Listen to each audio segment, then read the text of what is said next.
Aquele que habita no esconderijo do Altíssimo descansará à sombra do Todo-Poderoso. Versículo 2, direi ao Senhor, Tu és o meu refúgio e a minha fortaleza, o meu Deus em quem confio.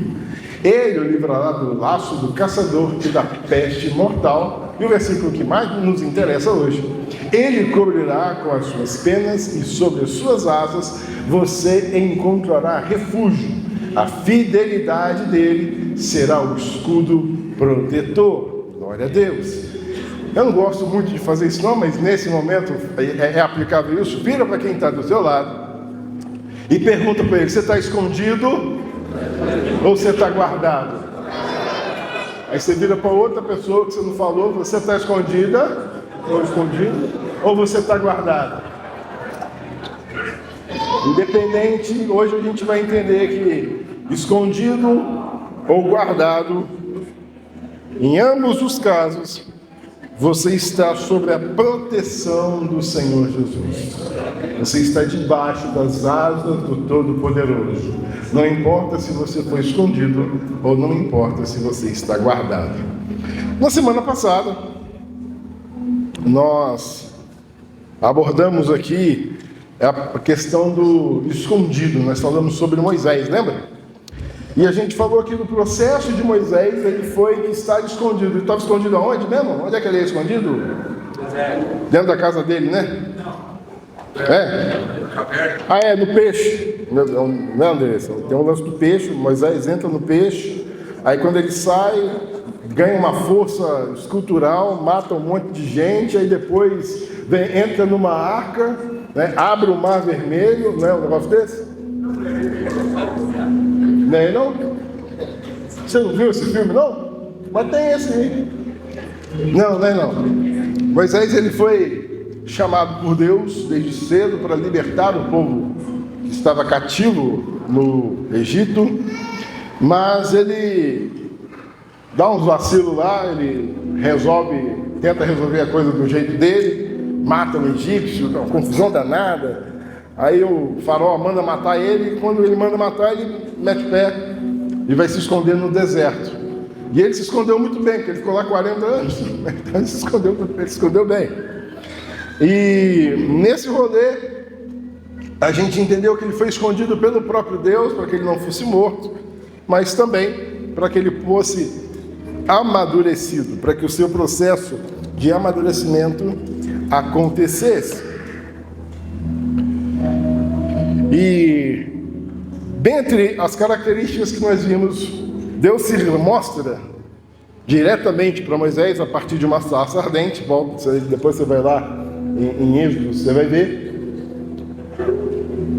E quando ele é chamado, Deus chama ele. Nós entendemos que, ao passo que nós estamos no deserto, Deus nos chama. E quando Moisés é chamado, ele se mostra, se revela para Deus com algumas características, na verdade, algumas limitações. Dessas limitações, o medo, uma incapacidade, ele não se sentia capaz. E aí Deus responde: você não se sente capaz, eu sou o que sou e eu farei na sua vida. Eu estou falando, eu vou fazer. E aí, essa desculpa não colou, então ele dá mais uma. Beleza, agora você vai estar comigo, eu sou capaz, mas acontece que as pessoas não vão me reconhecer. Eu não vou ter moral com a galera, entendeu? O pessoal não vai me respeitar. E aí ele faz um milagre lá, uma coisa espetacular. Pega um cajado, joga no chão, vira serpente, pega serpente, vira cajado. Um negócio espetacular. E fala: olha, quando alguém duvidar de você, mostre o meu poder. Porque a tua descrença, nada tem, a descrença que porventura possam ter de você, em nada está conectado ao meu poder. Porque quem faz na sua vida é o Senhor. Então quem se manifesta em milagre é o Senhor. Podem não acreditar em você, mas será incontestável o poder de Deus fluindo a partir de você. É incontestável. E aí depois, por último, mas não menos importante, ele fala sobre as limitações. Mas eu sou limitado, eu não consigo falar. Aí existe uma discussão teológica se ele tinha timidez, se ele era muito tímido, não travava, sabe? Pessoa que trava, tem que subir no púlpito e trava. Agora há pouco mesmo eu cheguei numa irmãzinha, você tem coragem? E aí os diáconos já sabem, quando eu falo tem coragem, que eu vou lançar um desafio. Eu falo, não, pelo amor de Deus, para subir no púlpito? Não, pastor, pelo amor de Deus, pelo amor de Deus. Eu falo, calma, é uma outra coisa. E tem gente que trava e está tudo certo. Tem gente também que acredita que Moisés tinha um problema na fala, ou era gago. Ele era zoado. Alguma coisa. E isso era uma limitação que ele tinha.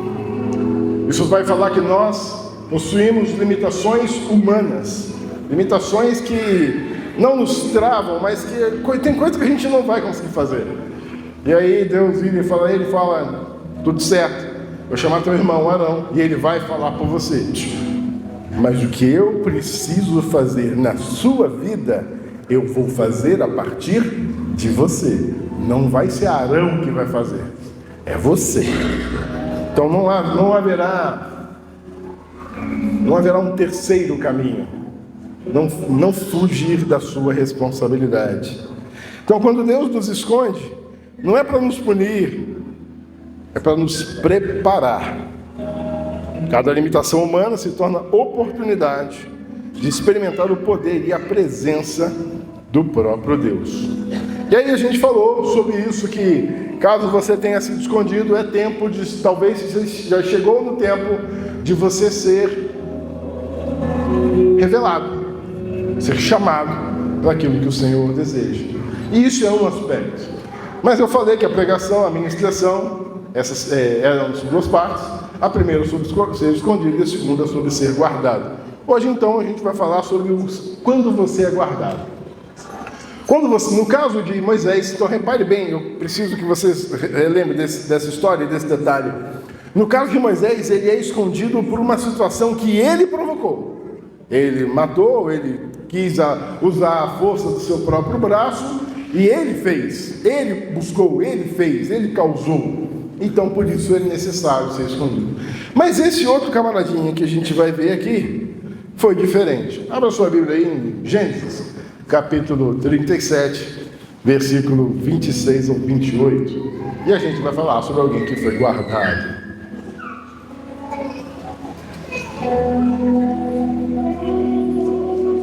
Então Judá disse aos seus irmãos: que ganharemos se matarmos o nosso irmão e encobrirmos o seu sangue? Venham, vamos vendê-lo aos ismaelitas. Não levantaremos a mão contra ele, afinal é o nosso irmão, carne da nossa carne. Os seus irmãos concordaram. Quando os mercadores midianitas se aproximaram, tiraram José da cisterna e venderam aos ismaelitas por 20 peças de prata. Assim levaram José para o Egito. Não sei o quanto você conhece essa história, mas José, ele foi guardado por Deus de uma forma muito violenta. José, ele tem a sua história pautada na injustiça.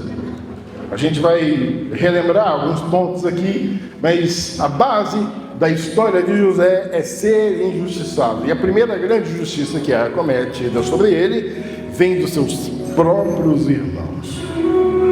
Estava tudo certo com José. José, então, se fosse hoje, José seria um cristão padrão, que está aí na igreja, está servindo na igreja, de forma sincera, de forma genuína, está até trabalhando na casa, talvez até é líder de um ministério, talvez é líder de uma célula, talvez até um pastor. José está tudo certo com ele, e ele está caminhando, ele está reto, ele está íntegro, e ele tem convicção de quem Deus é nele, e ele tem convicção, e ele não tem conflito nenhum. Mas existe um conflito ao redor dele, porque A injustiça vem cometida sobre José pelo simples fato dele ter obedecido o pai dele. Se você voltar um pouquinho lá no começo, essa treta aqui que culmina na venda dele para escravos começa no pai dele pedindo: viu, vai lá, vê o que seus irmãos estão arrumando, vê o que está acontecendo com eles. Uma curiosidade que eu comprovo ela lá em Gênesis 45, 24, não precisa voltar lá não, mas para vocês estudar depois, era comum eles brigarem. Essas tretas entre irmãos, elas eram muito homéricas, porque havia muito orgulho ali. Um queria ser maior do que o outro, um queria ser menor do que o outro. E se você for lá no final da história de José, quando José manda eles voltarem para buscar o pai deles, Jacó, José dá tudo para eles, enche o carro, enche as carruagens, cheio de trigo, cheio de ouro, está tudo abastecido. E José dá uma única ordem para eles, está lá em Gênesis 45, 24. Vocês vão, mas não briguem pelo caminho. Mesmo depois de muitos anos, quase 30 anos sem ver os irmãos, José ainda se lembra que os irmãos dele sempre estavam brigando. E é nesse contexto que ele é aprisionado, é nesse contexto, ou seja, se eles brigavam entre eles e tinha um que era o certinho, o certinho sempre toma. O certinho foi injustiçado. José então, ele é preso pelos próprios irmãos. Estamos passíveis então de estarmos corretos na palavra, corretos e retos com Deus, e sermos alvejados por quem deveria nos proteger. Sim, apesar de tudo, José era um dos mais novos. E o enviado Satanás que mais está querendo destruir a vida de José é o mais velho, é Rúben. É quem tinha a obrigação de proteger todos os seus irmãos. É quem, de forma legal, iria receber toda a herança de seu pai. E toda a responsabilidade da família estava em Rúben. E é ele que quer vender José. Olha, não sei se você já tinha percebido esse detalhe, mas isso só torna mais cruel a venda de José. José é injustiçado pelos homens. Mas, apesar de ser injustiçado pelos homens, Deus estava com José. Ao chegar no Egito, lá em Gênesis 39, 2, vai falar: o Senhor estava com José, de modo que ele foi um homem próspero na casa do Senhor egípcio. Assim que ele chega no Egito, ele é vendido novamente, agora para Potifar. E na casa de Potifar, ele recebe esse texto mencionado: o Senhor estava com José. Repare, mesmo vendido, mesmo injustiçado, mesmo sendo traído pelos seus próprios irmãos esses que deveriam os ter protegido, José continua com a mesma força, com a mesma fome, com a mesma sede e a mesma convicção que ele estava guardado pelo Senhor. O que eu vou te falar agora, eu sei que não é muito fácil na prática, mas em José funcionou. Tudo ao redor era contra, mas ele sabia em quem ele estava firmado. José não estava olhando para as circunstâncias a qual ele estava cometido. Ele era um escravo num lugar esquisito, numa cultura diferente, mas Deus estava com José. Ele é guardado por ele. E é interessante que eu falei, a vida de José é cercada de injustiça. E na hora que está tudo certo, bem, dentro daquilo que é possível um escravo, está tudo certo. Mas na hora que estava tudo certo, ele estava começando a ter algumas regalias, a enviado Satanás, a mulher dele, a maior mulher de Potifar, resolve ter com José. Eu sei que você conhece a história, mas aí ela inventa uma história que José está querendo estuprá-la e ele é preso. é incontestável. Quando o Potifar chega, é incontestável. A mulher falou, ela estava com as vestes que ela tinha arrancado de José. Era incontestável. Não tinha o que fazer. José, apesar de estar certo, estava completamente errado. E o que José faz? Bora para a prisão. E ao chegar na prisão, e aí eu faço questão que você leia junto comigo. Vai lá em Gênesis capítulo 39, versículo 21. Esse eu quero que você leia comigo. Gênesis capítulo 39, versículo 21. O Senhor estava com ele e o tratou com amor leal, fazendo que o carcereiro se agradasse de José. No primeiro versículo, quando ele chega no Egito, Deus faz questão de falar com ele: olha, eu estou te guardando. Na segunda oportunidade, no segundo momento, na segunda injustiça, na terceira injustiça que acontece com José, Deus, além de reafirmar o que ele é, eu estou guardando e vou usar o meu amor sobre você. Aonde você está, a situação é terrível, você está numa prisão, mas eu conseguirei florescer dentro da prisão. Eu farei você florescer dentro da prisão. De novo, a situação de José era terrível, a situação de José era completamente contrária, mas ele permanecia guardado pelo Senhor.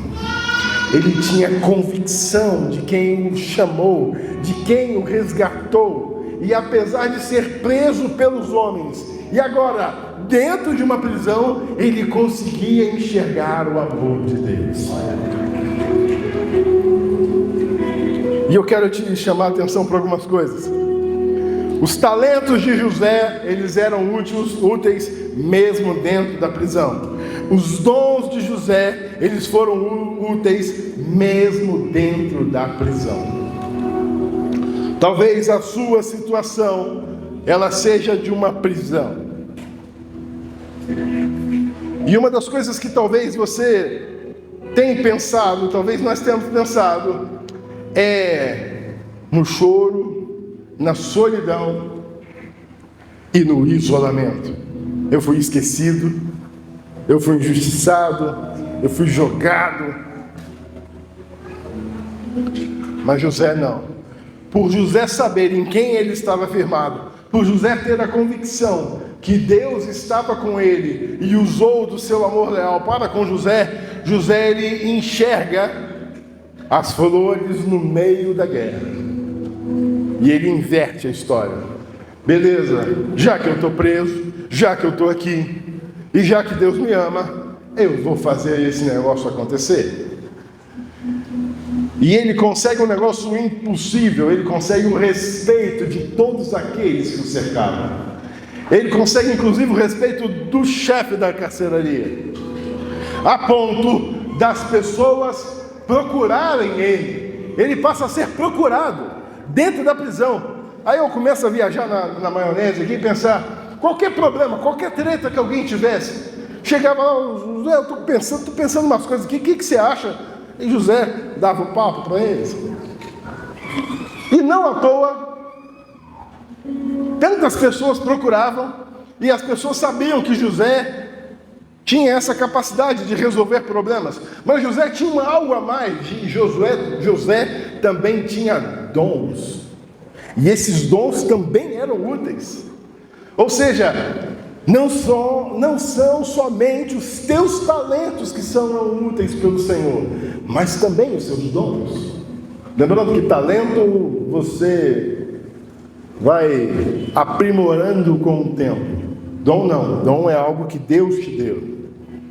Os talentos de José estão me referindo à sua capacidade de administrar, à sua capacidade de organizar. Isso é um talento que Deus deu a ele. E ele foi aprimorando e melhorando. Tanto lá na vida com seu pai, depois na vida na casa de Potifar e agora na prisão. Era um administrador dos... Quem são os bilionários? Quem é o Shark Tank perto de José? Ele tinha essa capacidade. Mas além disso, ele era usado por Deus em dons. ele tinha um negócio que eu acho muito da hora, a interpretação de sonhos. Aí vira dois doidão para ele lá no meio da prisão, viu? Eu tive um sonho, eu era copeiro, aí eu sonhei. Não vou te contar o sonho não, você pesquisa lá depois. Duas pessoas tiveram dois sonhos diferentes. Pô, vou te entregar tudo de mão beijada? Tem que ler um pouquinho também. Tanto o copeiro do rei, quanto o padeiro do rei, eles têm um sonho. E eu acho da hora, depois você lê esse texto, tem um capítulo só disso, que o copeiro ele conta o sonho, e aí José dá um parecer favorável. Olha, esse sonho que você teve é que você vai ser restituído ao lugar de onde você veio. Beleza? Então, aguenta uma cota aí, aguenta um cadinho, daqui a pouco você vai voltar para onde você estava. Aí o padeiro, todo pimpão, ele fica todo animadão. Caramba, eu vou contar o meu também. Aí ele conta o sonho, também não vou te contar, você se vira para ler lá depois. Você tem Bíblia, não tem? Então, vai lá, vai ler. E aí quando ele conta, aí José fala, aí rapaz, deixa eu te contar. Complicado esse negócio, né, velho? Complicado. Por quê? Então, amanhã, daqui uns dias, você não vai ter cabeça mais não. Você vai ter dois cabeças e o corpo vai estar separado. Você vai... E assim aconteceu. Aconteceu exatamente o que José tinha dito. Mas, lembra? A base da vida de José é o quê? A injustiça. O copeiro é restituído ao seu cargo. E era um cargo muito alto. Ele estava assim com o homem, colado no faraó. E no final do capítulo 40, é muito claro o que acontece com José. Os chefes dos copeiros, porém, não se lembrou de José. Ao contrário, esqueceu-se dele. José, além de não ser lembrado, foi esquecido. Sim, tem diferença. José nem passava pelos pensamentos do copeiro. E foi assim 2 longuíssimos anos. Sabe o que é você estar numa prisão sabendo que tem a libertação? Não sei se você já jogou banco imobiliário. Já jogou banco imobiliário? Não tem a cartinha de sair da prisão? José sabia que alguém tinha cartinha de sair da prisão, só que se esqueceram de usar. Eu não vou mentir para você não, eu acho que se fosse eu, nessa hora, eu já estava reclamando há uns 10 anos. Se foi 2 anos, era 2 anos eu questionando, mas por quê? Senhor, você que me colocou aqui, eu fui injustiçado, você sabe das minhas capacidades, você sabe o que eu estou fazendo. Até porque, querido, vem aqui, ó, vem aqui comigo, no doido, no meu olho aqui, você sabe que a gente ia aguentar e ia reclamar. Você sabe que, na verdade, vamos ser mais sinceros, vamos ser francos, por muito menos a gente já está reclamando. A gente não precisa estar preso, a gente não precisa ter sido vendido pela família, às vezes por muito pouco. Às vezes aquela oração que você fez há 10 minutos atrás, como Deus não te respondeu nos últimos 10 minutos, para você Deus não serve. É muito fácil a gente reclamar do que não recebeu, se esquecendo de tudo aquilo que Deus já faz por nós. Toda vez que eu vou reclamar alguma coisa, que eu vou questionar algo, eu sempre, vamos lá, primeiro, o que eu tenho e o que eu não tenho. E aí eu sempre começo a perceber que o que eu não tenho é muito menor daquilo que Deus já me deu. Aquele exercício de, eu tenho meio arrepiado aqui, negócio de gratidão, você tem que ser gratiluz, eu não gosto desse negócio não. Mas ser grato e reconhecer o que Deus já fez por você é o mínimo. Na Torra, na sexta-feira, a gente estava conversando sobre algo parecido. E um dos assuntos que foi abordado é... Mas tipo, eu Quando eu oro, eu não sinto. Como é que eu faço para sentir? Acho que eu não sei orar. Não foi esse? Não foi esse que surgiu lá? Você não estava não. Foi esse que surgiu lá. Cadê o Henry? Cadê eu estava lá? Foi isso que surgiu lá. Mas eu não sei, eu acho que eu não sei orar, Bíblia. Eu acho que eu não sei orar, porque eu oro, eu não sinto nada, eu leio a Bíblia, eu não entendo. Aí teve até um barato lá, porque esse negócio de abrir a Bíblia aleatoriamente, abrir em qualquer lugar e ler, para mim não funciona, porque eu não entendo. Eu tenho que ter um contexto, uma história e tal. Aí eu comecei a entrar numa viagem na cabeça dos caras. E agora deixa eu colocar isso para você também, que a sua vida está fácil. E se Deus descesse aqui agora, virasse para você e falava: viu, já deu, tá? Fica com todas as palavras que eu já te dei até hoje. A partir de hoje eu não falo mais com você. Se vira com o que você tem. E aí? Você ainda continua?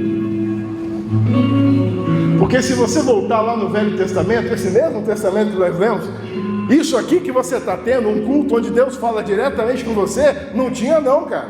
Não tinha não. Não rolava não. Era uma vez por ano e olhe lá. E não era você que falava com Deus, era alguém que falava com Deus por você. Se Deus quisesse, Ele se manifestava para uma pessoa, e essa uma pessoa falava aquilo que Deus falou com ela para você. E hoje você pode ajoelhar aí e falar com Deus e ter a absoluta certeza que Ele está te ouvindo. E ainda assim a gente reclama porque Deus não respondeu. Viu? Deixa eu te falar. Você não ora porque está sentindo Deus. Você não lê a palavra para entender Deus. Você lê a palavra até entender. Você ora até ouvir Deus. Você ora até sentir Deus. É o contrário. Lembra? Você é o pequeno na relação, Deus é grande. Ele vai se manifestar se Ele quiser, quando Ele quiser, no momento que Ele quiser, da forma que Ele quiser. Compete a você adorá-lo e continuar constante. Vai falando com Ele, uma hora Ele te responde. Ainda assim, deixa eu te falar uma outra coisa. Nas suas orações, quem é que está falando? É você ou é Deus? Porque lembra, a oração, ela é uma conversa. Então se você está falando, em algum momento, cara, você vai ter que parar de falar e ficar apenas ouvindo o que Ele tem a dizer. Ah, mas Deus não fala comigo. Fala sim. Não fala do seu jeito, não fala da sua forma, não fala do seu formato, mas Ele fala sim.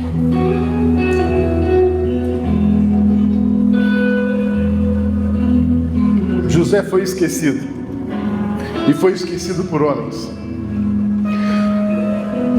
Mas ele tinha sua confiança. Carlos Drummond de Andrade vai falar uma frase que eu acho muito interessante. A confiança é um ato de fé. E esta dispensa o raciocínio. José confiou, mas foi esquecido. Só que tem uma questão. José não confiou em quem o esqueceu. Por isso que Josué não ficava reclamando, tá ligado? Josué não ficava reclamando porque a confiança de José não estava no fato do copeiro talvez lembrar dele. José não reclamou porque a confiança dele estava no Deus que fez todas as coisas, inclusive no Deus que colocou ele ali. Se Deus me colocou ali, quando Ele quiser, se Ele quiser, Ele me solta. Mas se Ele não me soltar, glória seja dada ao Cordeiro.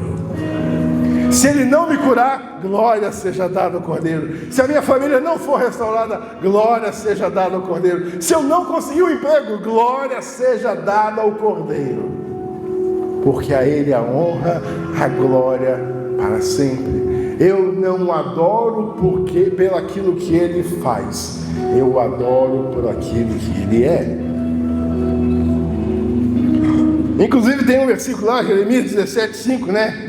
Quando a gente fala, quando alguém trai alguém, a gente sempre usa, maldito é o homem que confia no outro homem, né? Mas esse versículo não é exatamente assim não, tá? Pô, maldito é o homem que confia nos homens, que faz da humanidade mortal a sua força, mas cujo coração se afasta do Senhor.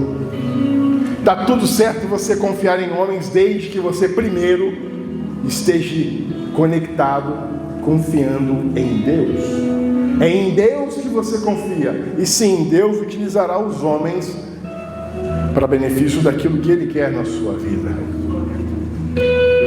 Mas aí José, esquecido, num determinado momento da história, 2 anos depois, o faraó vai ter um sonho. Sabe qual foi esse sonho? Eu também não vou te contar. Lê lá em Gênesis 41. Você também tem Bíblia, vai ler. Ele tem um sonho lá com um negócio de umas vacas, um negócio de uns trigos, um negócio muito louco. Uma viagem danada. Uma viagem tão grande que o faraó acordou e... Caramba, esse negócio significa alguma coisa. Chama os sábios, chamem os conselheiros, chama todo mundo. Chama o SAMU, chama a polícia, chama tudo. Eu vou contar esse sonho e vocês vão interpretar. E ele contou e... Entendi não. E aí, eu acho que na minha cabeça, tá? Deixa eu viajar, tá bom. Na minha cabeça, o faraó contou tantas vezes aquele sonho para tanta gente que o copeiro ficou incomodado com aquilo. Caramba, o rei realmente está querendo saber a interpretação desse sonho. Tem José. E aí, o copeiro fala com o rei, com o faraó. Então, tem um cara lá, me interpretou, por isso que eu estou aqui, porque o que ele falou funcionou. Chama ele lá. E eu quero ler esse texto com você. Gênesis 41, 14. O faraó mandou chamar José, que foi trazido depressa do calabouço. Depois de se barbear e trocar de roupa, apresentou-se ao faraó. Eu quero que você preste atenção em 2 detalhes. Depois de se barbear e trocar de roupa. Por que ele precisou se barbear e trocar de roupa? Oi? Respeito ao rei? Não, porque ele estava preso. É mais simples do que isso. Ele estava preso há muito tempo. Prisioneiro não faz barba. Prisioneiro não tem roupa bonita.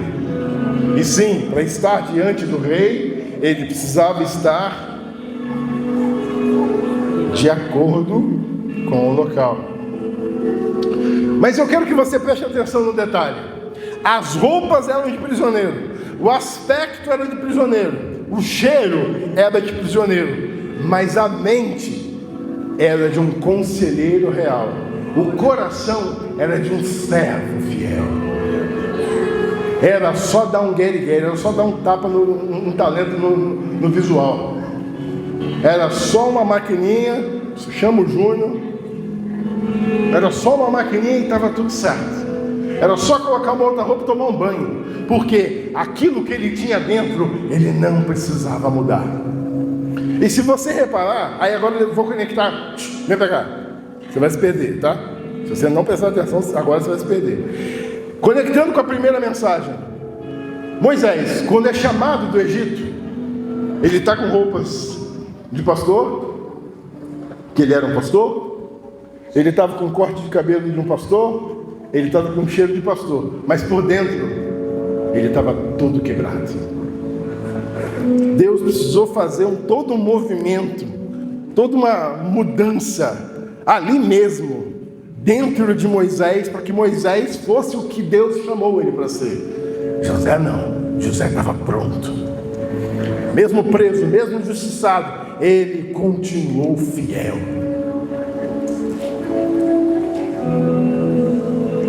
Um coração de um servo que tinha a convicção de que era guardado por Deus. E agora a gente entra, eu contei isso tudo, tanto de Moisés quanto de José, só para falar o que eu quero falar agora. Deus, Ele vai usar de você. Nós estudamos aqui de 2 formatos, tanto como esquecido como guardado, para testar e para capacitar a sua resiliência. O que Cristo quer com você é te tornar mais resiliente. E o que significa resiliência? No sentido figurado, resiliência significa a capacidade de se recobrar facilmente ou de se adaptar à má sorte ou às mudanças. Isso está diretamente ligada à sua maturidade com Deus. Ou seja, não é por quanto tempo você está na igreja, é quanto tempo você tem dedicado ao seu relacionamento com Deus.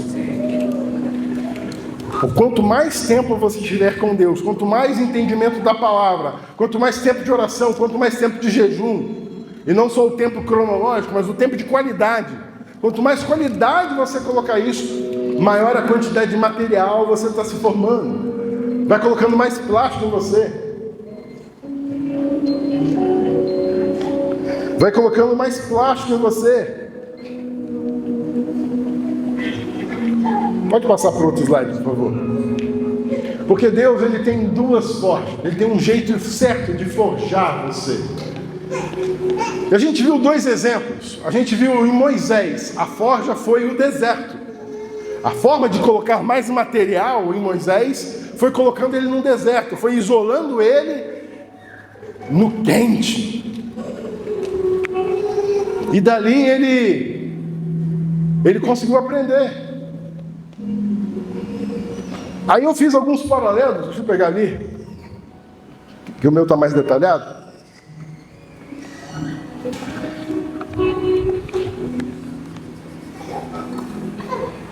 Tem alguns paralelos interessantes sobre a forja do deserto. No deserto, porque agora pega as características de Moisés. O que aconteceu com Moisés? Ele fez ou promoveu a sua própria justiça. Ele tomou atitudes pela força do seu próprio braço. Ele precisou ser escondido para ter uma maturidade maior. Mas, independente disso, ele foi levantado como um libertador do seu povo. O fato de você ter sido escondido não é um demérito nenhum em relação ao seu chamado com o Senhor. O Senhor quer cumprir o plano que Ele tem para você. E para isso, talvez um deserto seja necessário. Ao mesmo tempo que a prisão, que foi onde Deus guarda José, as características de José, ele foi injustiçado pelos próprios irmãos. Ele sempre teve a plena convicção no plano de Deus. É guardado em uma prisão com amor leal para ser usado no tempo certo.